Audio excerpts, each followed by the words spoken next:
Oke, selamat malam Pak dan teman-teman semua yang menonton video ini. Di kesempatan kali ini, kami satu kelompok akan menjelaskan tentang proyek UAS kami yang berjudul tentang absensi mahasiswa teknik elektro berbasis face recognition. Nah, di kelompok ini itu ada beberapa anggota, terdiri dari 10 anggota. Yang pertama ada Angga Nobel dengan NIM 22074. Lalu ada saya sendiri Daniel dengan NIM 22097. Lalu ada Gregorio Mari dengan NIM 22107. Dan ada Stephen Gautama dengan NIM 22131. Lalu ada Grahandro dengan NIM 23042. Lalu ada Muhammad Faris itu dengan NIM 23054. Lalu ada Stephen Gerald dengan NIM 23056, Priden dengan NIM 23059, Jason dengan NIM 23068, serta Hardi dengan NIM 23073. Nah, yang pertama saya akan menjelaskan tentang abstraknya dulu. Nah, di proyek UAS kita kali ini, abstraknya itu di setiap sistem absensi mahasiswa teknik elektro yang berbasis tentang pengenalan wajah atau face recognition ini, itu biasa dirancang untuk meningkatkan efisiensi serta akurasi dalam pencatatan kehadiran. Nah, dengan menggunakan teknologi yang kita sebut face recognition ini, itu sistem itu bisa secara otomatis mengidentifikasi dan mencatat kehadiran siswa, lebih tepatnya mahasiswa, sehingga mengurangi risiko terjadinya penipuan atau kecurangan dan serta kesalahan manusia, ya seperti titip absen dan sebagainya. Nah, tujuannya itu tadi itu. Lalu penerapan sistem ini juga itu diharapkan bisa meningkatkan kedisiplinan serta keakuratan data baik dari kehadiran mahasiswa itu sendiri gitu. Nah, akan dilanjutkan untuk membahas pendahuluan. Baik, untuk bagian pendahuluan, penerapan teknologi face recognition atau pengenalan wajah ini terutama dalam sistem absensi mahasiswa, khususnya di program Sarjana Teknik Elektro, ini dapat memberikan solusi kreatif untuk meningkatkan efisiensi dan akurasi dalam absensi. Cara tradisional seperti tanda tangan manual atau menggunakan KTP atau KTM itu seringkali rawan penipuan dan memakan waktu yang cukup lama. Nah, dengan menggunakan teknologi face recognition ini, absensi itu dapat dilakukan secara otomatis sehingga dapat mengurangi resiko kesalahan dan meningkatkan keamanan dari absensi. Nah, sistem absensi pengenalan wajah ini bekerja dengan cara mengambil foto wajah mahasiswa dengan kamera, kemudian membandingkannya dengan data wajah yang sudah tersimpan di dalam database. Nah, teknologi ini menggunakan algoritma machine learning dan jaringan saraf tiruan untuk mengidentifikasi dan memverifikasi dari identitas individu secara real time. Beberapa penelitian menunjukkan bahwa penggunaan metode seperti Harascape dan facial landmark pada platform seperti Raspberry Pi 3 dan menghasilkan akurasi pengenalan wajah yang tingkat tinggi dalam sistem kehadiran atau absensi. Nah, menerapkan sistem absensi dengan face recognition ini bukan hanya meningkatkan keakuratan pencatatan kehadiran, namun juga mengurangi interaksi fisik yang sangat penting, terutama ketika saat kondisi pandemi. Selain itu, kita dapat mengintegrasikan sensor suhu ke dalam sistem ini untuk menambah fungsi lain, seperti pemantauan kesehatan, untuk memastikan mahasiswa yang hadir itu dalam keadaan sehat. Nah, beberapa institusi pendidikan juga telah mengembangkan prototipe sistem absensi yang berbasis face recognition ini, yang juga diintegrasikan dengan aplikasi Android menggunakan perangkat seperti Raspberry Pi dan Arduino. Juga mendukung Internet of Things. Pendekatan ini membantu mengelola daftar absensi ini lebih efektif dan real time, serta memudahkan tugas operator, dosen, mahasiswa selama proses pendidikan. Oleh karena itu, penerapan sistem absensi dengan face recognition ini merupakan sebuah langkah maju dalam pemanfaatan teknologi untuk meningkatkan efisiensi operasional dan keakuratan data di bidang pendidikan. Kelanjutan pengembangan dan penerapan sistem ini diharapkan dapat memberikan kontribusi yang positif terhadap pengelolaan kehadiran mahasiswa dan kualitas proses pembelajaran secara keseluruhan.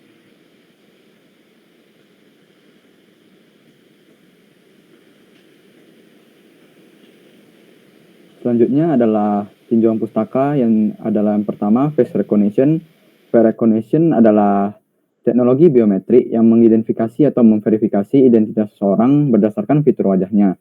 Teknologi ini mampu mengenali wajah melalui foto, video, atau real time dan telah diterapkan di banyak bidang seperti keamanan, ketepatan waktu, dan penegakan hukum.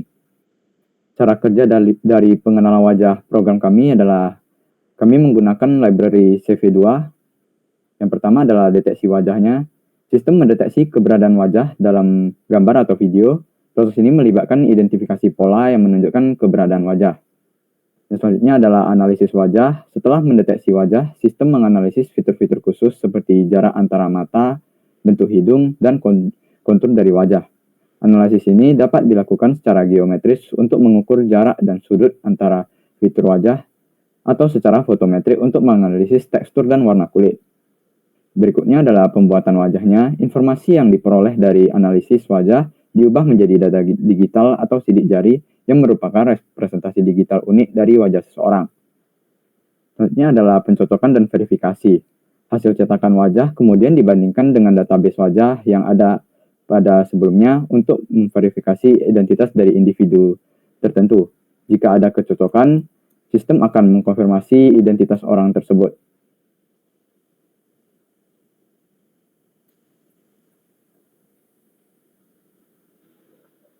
Baik.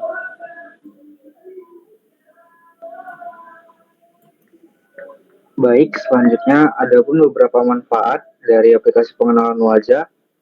Yang pertama diantaranya adalah di bidang keamanan, di mana pada bidang keamanan ini dapat digunakan untuk kontrol akses pada perangkat-perangkat seperti smartphone dan sistem keamanan di berbagai fasilitas.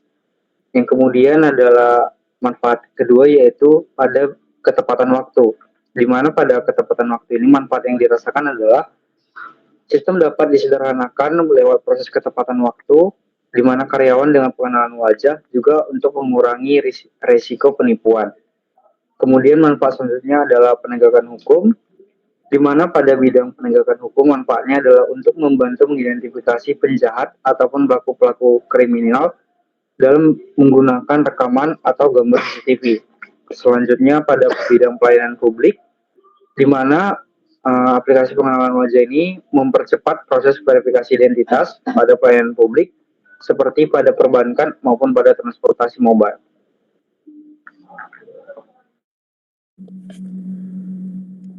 Oke, di samping manfaat-manfaat AI, ada juga tantangan yang kita hadapin ya. Yang pertama itu ada di bidang akurasinya. Jadi akurasi ini faktor seperti pencahayaan gitu, sudut kamera dan perubahan penampilan. Misalnya kita yang dulunya nggak pakai kacamata atau nggak berjenggot gitulah, tiba-tiba memakai kacamata itu juga menjadi tantangan untuk AI itu sendiri, karena bisa mempengaruhi keakuratan sistem. Lalu yang kedua itu ada privasi. Privasi ini penggunaan teknologi yang menimbulkan kekhawatiran pengguna AI ini, terutama jika data wajah disalahgunakan atau disimpan secara ilegal. Nah, berlanjut dari privasi ada juga keamanan data. Penyimpanan dan pengolahan data biometrik memerlukan perlindungan ketat untuk mencegah kebocoran atau penyalahgunaan informasi pribadi. Jadi secara keseluruhan teknologi pengenalan wajah membawa banyak manfaat, tapi juga ada tantangan-tantangannya juga. Oke.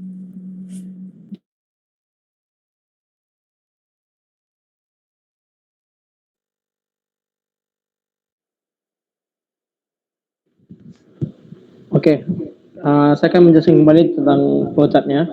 Nah, kita akan mulai dari start aplikasi. Ketika aplikasi di start, dia akan memunculkan sebuah fitur menu lah, misalnya menu yang kita bisa pilih. Nah, di fitur menu itu ada 3 jenis. Yang pertama ada absensi di sebelah kanan, terus sebelah kiri ada registrasi, dan juga di bawahnya itu ada rekap absensi. Nah, kita akan bahas dari registrasi terlebih dahulu. Nah, registrasi ini seperti biasa kita kalau misalnya mau masuk aplikasi yang belum pernah kita masukin, itu kita kan perlu login dan registrasi lah. Nah, kita di salah kasus ini atau di project ini kita loginnya sebagai admin dahulu karena kan kita belum ada akunnya. Jadi kita registrasi dulu sebagai admin. Nah, lalu akan dimintain tuh di script 1 akan dimintain kayak nama, tim, lalu passwordnya dan juga foto, sampel foto lah bisa dibilang. Setelah dapatkan semua bakal dicek nanti database. masuk nggak? Kalau dia masuk, dia bakal lanjut nih. Dia bakal cek juga nih. Kalau misalnya dia udah pernah login, berarti kan datanya sama. Nah, kalau sama dia bakal kembali ke awal lagi gitu. Dia akan mengeluarkan kalau dia tuh sudah login, sudah pernah terdaftar. Nah, kalau belum, dia bakal nge-update database. Setelah diupdate, kita bisa training modelnya, baru kita bisa dinyatakan registrasi berhasil gitu. Nah, setelah registrasi berhasil, dia kembali ke awal. Itu registrasi. Nah, setelah registrasi kita akan masuk ke absensi. Absensi ini seperti absen biasa. Kita masuk ke absensi, kita akan dimintai ID, password, sama NIM. Setelah itu kan dicek tuh database-nya. Nah, dicek database-nya. Setelah dicek, dilihat dulu lah, sama nggak? Kalau sama, dia bakal kembali ke awal karena dia kan sudah absen. Nah, kalau dia belum absen atau beda, dia bakal update database, lalu dia akan meminta foto, kayak semacam foto gitu untuk menyamakan dengan sampel, dan dikatakan berhasil absen. Nah, itu untuk yang kedua. Nah, untuk yang menu ketiga, itu ada rekapsensi. Nah, rekapsensi ini ketika kita klik, dia bakal memunculkan satu buah web, jenis satu buah pimpinan gitulah, database. Itu ketika kita rekap ya, sesuai waktu yang kita tentukan, dia bakal terconvert atau terekspor dia dalam bentuk CSV. Jadi kalau kita ingin lihat dengan lebih jelas, kita bisa convert dia ke Excel gitu. Nah, sekian untuk flowchartnya, kita akan masuk ke hasil.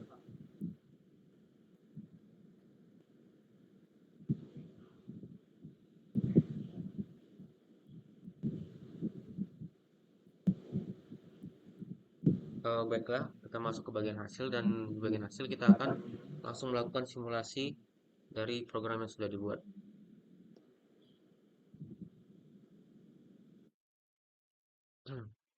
Sini kita akan menjalankan program yang bernama absensi dengan format Python.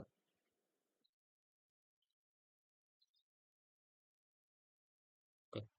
Saat dijalankan, seperti dijelaskan tadi di flowchart, kita akan dihadapkan pada 3 menu utama, yang dimana pertama ada registrasi, kedua itu absensi, dan ketiga itu adalah untuk melakukan rekap absensi.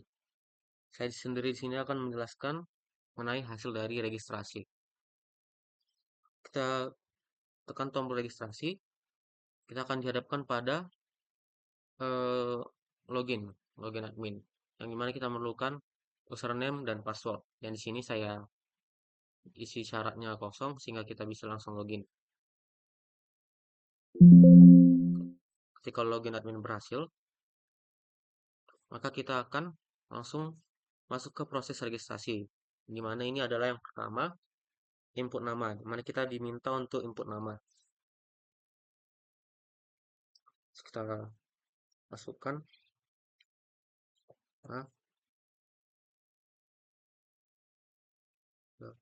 terus masukkan NIM. Saya akan mensimulasikan bagaimana jika NIM tidak sesuai dengan untuk mahasiswa elektro. Kita masukkan NIM dengan asal, maka hasil yang keluar terjadi error, nama NIM salah, terus dalam format XX1402XXX. Dia akan dikembalikan lagi ke awal. Tidak ada penambahan data dan masih sama. Kita bisa melakukan registrasi ulang. Ingin kita input lagi nama.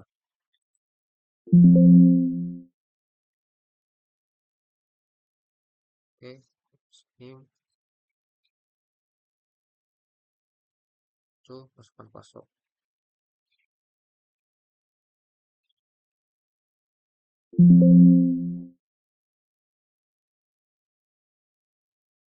Oke, ketika sudah sesuai, maka akan ada muncul indikator pop-up yang dimana mengindikasikan bahwa data telah berhasil didaftarkan.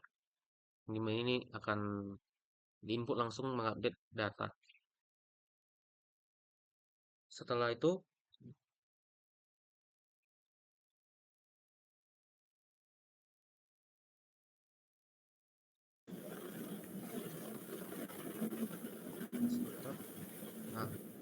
ini muncul kamera, membuka kamera. dan mengambil data sebanyak 100 sampel. Dan setelah data wajah berhasil diambil, akan muncul pop-up data wajah berhasil disimpan. Oke, setelah semua selesai berarti proses registrasi data dan wajah itu telah berhasil dilakukan dan akan masuk kembali lagi ke dalam pilihan menu. Nah, sini saya akan menunjukkan bagaimana hasil dari input data kita tadi.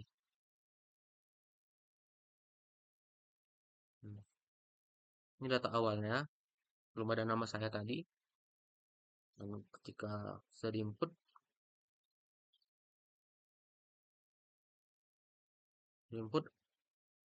dapat kita lihat ada nama saya Gregorio dengan NIM 107 dan juga passwordnya. Itu juga di daftar absensi. Itu sudah terupdate. Dapat kita lihat juga di file directory kita di bagian dataset ini akan terupdate.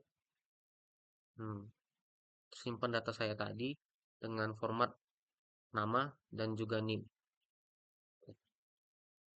Yang berikutnya akan dijelaskan oleh teman saya mengenai bagian dari menu-menu lainnya.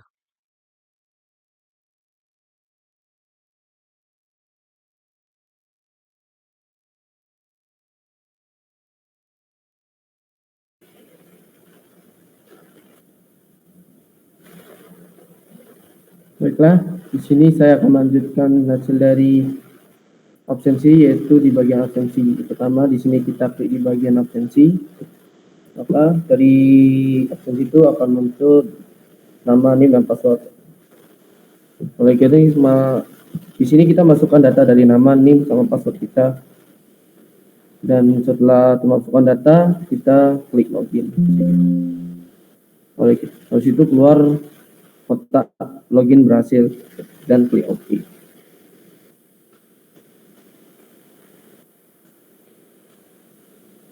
Dan di sini login telah berhasil.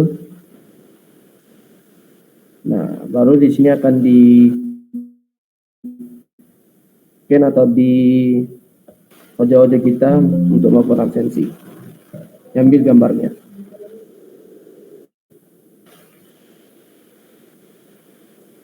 Oke, absensi berhasil, gambar telah diambil.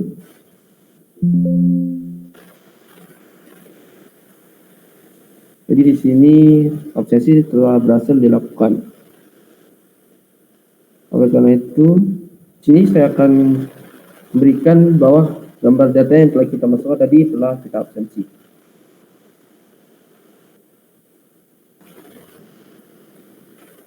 Nah, di sini tulis 1, berarti gambar yang telah kita masukkan absensinya sudah masuk dalam, maksudnya sudah terupdate gitu, di waktu dan jam yang telah tertera di sampingnya.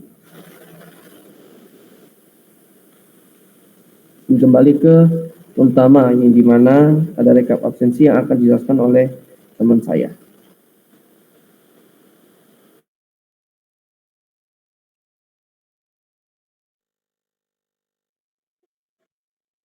Adapun hasil yang diperoleh pada tahap rekap absensi, pada saat mengklik bagian rekap absensi pada menu akan memunculkan jendela rekap absensi berupa tanggal yang dimulai dan tanggal diakhiri sebelum melakukan rekap absensi, atau bisa juga sebagai pembuatan batasan atau kurun waktu sebelum absensi tersebut akan direkap nantinya.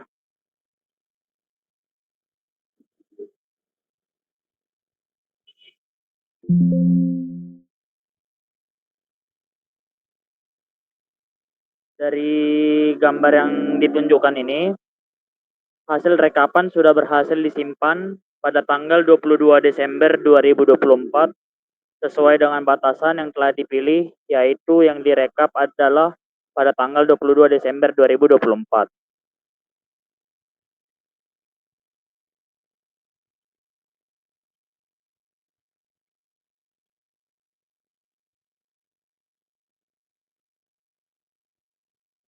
Selanjutnya, rekap kehadiran yang berhasil diekspor.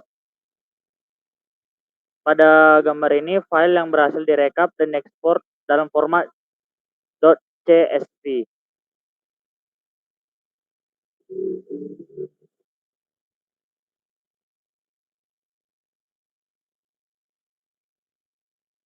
Gambar yang ditunjukkan ini, file .csv, hasil rekap absensi, merupakan hasil ekspor dari rekap absensi yang sudah dilakukan.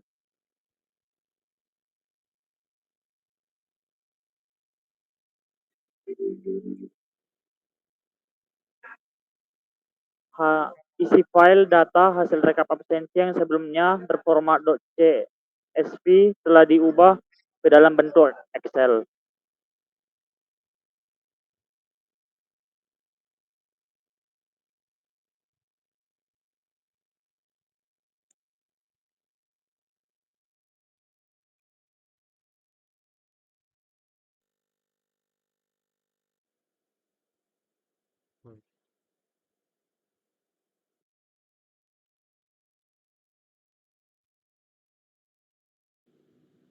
Oke. Mungkin itu saja presentasi dari kami. Kami akan lanjutkan ke sesi kesimpulan dan saran. Silakan. Oke, jadi berikut beberapa poin kesimpulan yang dapat diambil dari proyek yang sudah dilakukan. Jadi yang pertama itu menggunakan kombinasi LBPH atau Local Binary Pattern Histogram dan HR Cascade pada local server memiliki sejumlah keunggulan dan tantangan. Keunggulannya terletak pada efisiensi proses, di mana LBPH yang komputasi ringan sangat cocok untuk dijalankan pada server lokal tanpa memerlukan perangkat keras canggih. Ditambah dengan HR Cascade, meskipun lebih kompleks, tetap dapat dimanfaatkan secara efektif dengan memanfaatkan paralelisme lokal. Pemrosesan ini memberikan kecepatan tinggi dan latensi rendah karena tidak memerlukan pengiriman data ke server cloud, serta menjamin privasi data, terutama untuk aplikasi sensitif seperti pengenalan wajah atau face recognition.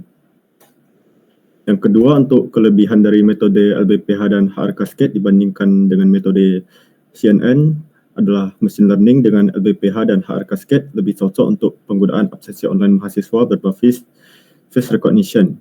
Dikarenakan CNN membutuhkan banyak dataset untuk mendapatkan keakurasian yang tinggi, sedangkan LBPH dan HR Cascade dapat memberikan hasil yang akurat dengan sampel dataset yang sedikit yang dapat menghemat ruang yang dibutuhkan untuk menyimpan dataset muka mahasiswa. Baru yang ketiga, server lokal juga memungkinkan fleksibilitas dalam memodifikasi algoritma atau parameter tanpa ketergantungan pada layanan eksternal. Skalabilitas juga menjadi isu, terutama jika data yang diperlukan terus bertambah secara signifikan dan pemeliharaan teknis server lokal membutuhkan pengelolaan yang baik. Secara keseluruhan, kombinasi ini ideal untuk aplikasi dengan skala kecil hingga skala menengah dengan kebutuhan yang real-time dengan keamanan yang cukup tinggi, tetapi untuk aplikasi dengan skala yang besar diperlukan optimalisasi algoritma dan peningkatan perangkat keras agar sistem yang telah dibuat dapat tetap berjalan secara optimal. Dan yang terakhir, sistem absensi mahasiswa dengan teknologi face recognition dapat menyelesaikan masalah utama dari proses rekap absensi mahasiswa, dikarenakan sistem online yang tidak melibatkan biometrik dapat membiarkan mahasiswa untuk melakukan absensi untuk mahasiswa lainnya, atau biasa kita kenal dengan TATA lah. Dengan menggunakan face recognition, kita dapat memastikan bahwa mahasiswa yang melakukan absensi tidak dapat melakukan kecurangan seperti menitipkan absennya.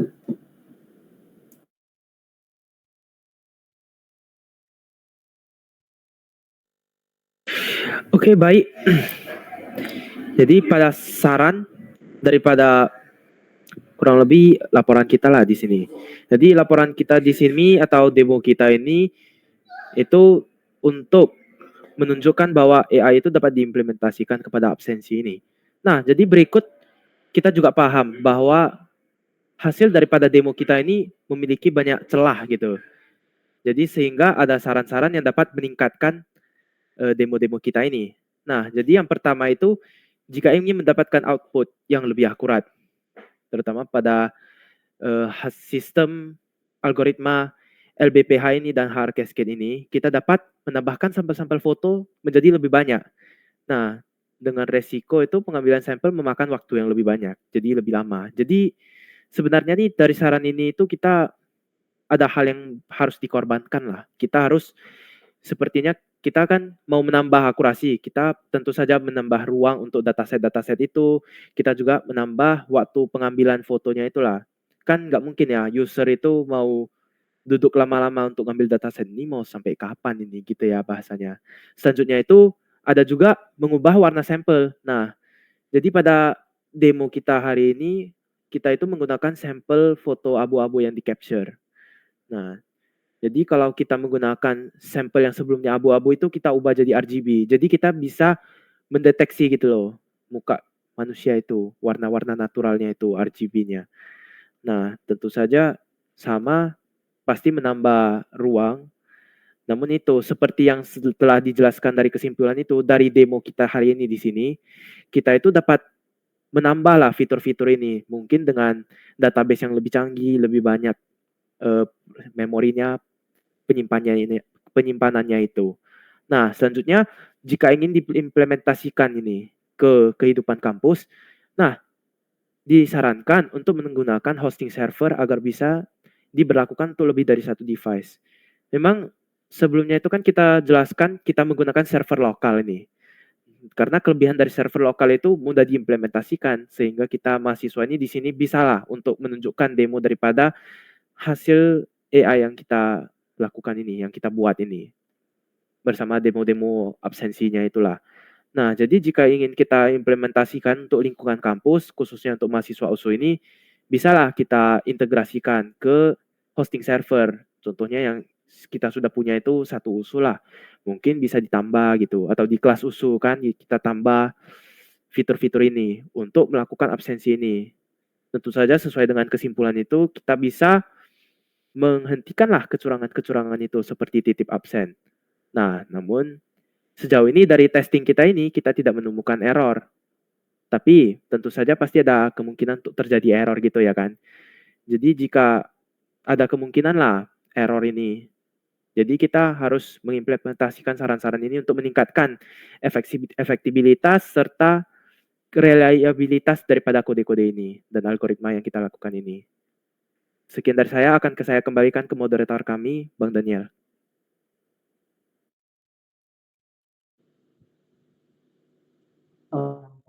Oke, mungkin segitu saja lah ya presentasi dari kelompok kami. Kalau ada kurangnya, kami mohon maaf karena kami juga masih belajar lah. Akhir kata saya ucapkan terima kasih dan selamat malam.